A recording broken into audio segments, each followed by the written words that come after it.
రాష్ట్ర వ్యాప్తంగా ఆక్వా రైతులు ఎదుర్కొంటున్న సమస్యల పరిష్కారం కోసం పెద్ద ఎత్తున చర్చలు సాగుతున్నాయి. పాలకులలో సమావేశమై సంక్షోభంపై ఆందోళన వ్యక్తం చేశారు.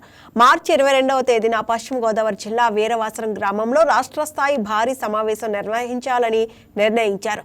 ఆక్వా రంగంలో నెలకొన్న సంక్షోభాన్ని నివారించేందుకు రాష్ట్ర వ్యాప్తంగా 10,000 మంది ఆక్వా రైతులతో మహాసభ ఏర్పాటు చేయాలని నాయకులు ప్రకటించారు.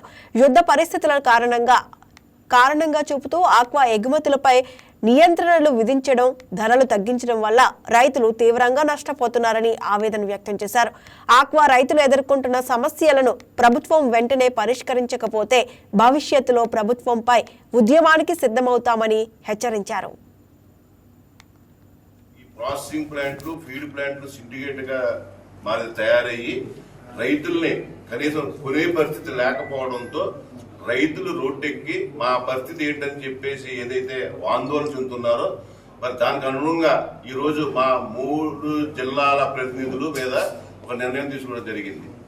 అది రేపు ఏదైతే 22వ తారీఖు ఆదివారం మరి ఉదయం 9 గంటలకి ఏదైతే వీరవాసరంలో తులసి కళ్యాణం నందు ఏదైతే ఈ రాష్ట్ర స్థాయి ఆక్వా రైతు సంఘాల ఆధ్వర్యంలో మొత్తం రైతు సంఘ సభ్యులతో ఒక 5,000 నుంచి 10,000 మందిలో హాజరయ్యే విధంగా ఒక సమావేశం ఏర్పాటు చేయాలని చెప్పి ఈ రోజు తీర్మానించడం జరిగింది. కేంద్ర ప్రభుత్వం మొన్న బడ్జెట్ లో 2,500 కోట్ల రూపాయలు ఆక్వా కేటాయించమని చెప్పి ఏదైతే సెంట్రల్ చెప్పిందో మరి ఆ 2,500 కోట్లు మన ఆంధ్ర షేర్ ఎంతో మరి చూసి ఈ ఏపీ గవర్నమెంట్ కూడా ఆ సబ్సిడీ ఏదైతే రైతులకు అందాలో అది ఓన్లీ ప్రాసెసింగ్ ప్లాంట్లు, ఫీడ్ ప్లాంట్లు, హ్యాచరీస్ లేకపోతే ఐస్ కోల్డ్ స్టోరేజ్ కాకుండా రైతుకు కూడా ఆ సబ్సిడీ అందే విధంగా రైతు కంటే చాలా ఉంటాయి. గతంలో మనకి ఎలక్ట్రికల్ ట్రాన్స్ఫర్కి 2014-19లో సబ్సిడీ ఉండేది. ఆ తర్వాత 19-24 గవర్నమెంట్ ఆ సబ్సిడీ ఎత్తేసారు. కానీ మళ్ళీ ఈ ప్రభుత్వం కూడా ఇప్పుడు కూడా అదే కంటిన్యూ చేస్తుంది.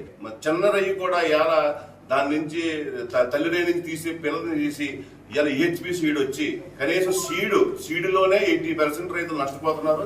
అటువంటి హ్యాచరీస్ మీద మరి సరైన ఇది లేక హ్యాచరీస్ వల్ల ఇబ్బంది పడే పరిస్థితులు రైతులు ఉన్నాయి. కాబట్టి వాటి మీద కూడా ఎవరైతే కనుక మరి క్వాలిటీ లేని సీడ్ ఇచ్చి రైతుని ఇబ్బంది పెడతారో అటువంటి హ్యాచరీస్ మీద కూడా మన రైతు సంఘాలు మరి నిర్ణయం తీసుకునేలాగా మనం దాన్ని కూడా అమలు చేయాలని చెప్పి అదొక ఎజెండాగా కూడా హ్యాచరీస్ మీద పెట్టడం జరిగింది. అలాగే ఈ ప్రాసెసింగ్ ప్లాంట్, ఫీడ్ ప్లాంట్లే కాదు, హ్యాచరీసే కాదు, ప్రభుత్వమే కాదు, రైతుల్లో కూడా కొన్ని తప్పులు ఉన్నాయి. స్టేట్ లో ఉన్న ఆక్వా రైతులు అందరూ కలిసి ఏదైతే ఈ నిర్ణయాలు చేస్తారో ఇవన్నీ కూడా రైతుకు మేలు చేసే విధంగా, అలాగే ప్రభుత్వానికి కూడా ₹1 భారం లేకుండా మేము ₹1 కూడా ఫ్రీగా ప్రభుత్వం నుంచి ఏ ఒక్క రైతు కోరుకోవడం లేదు.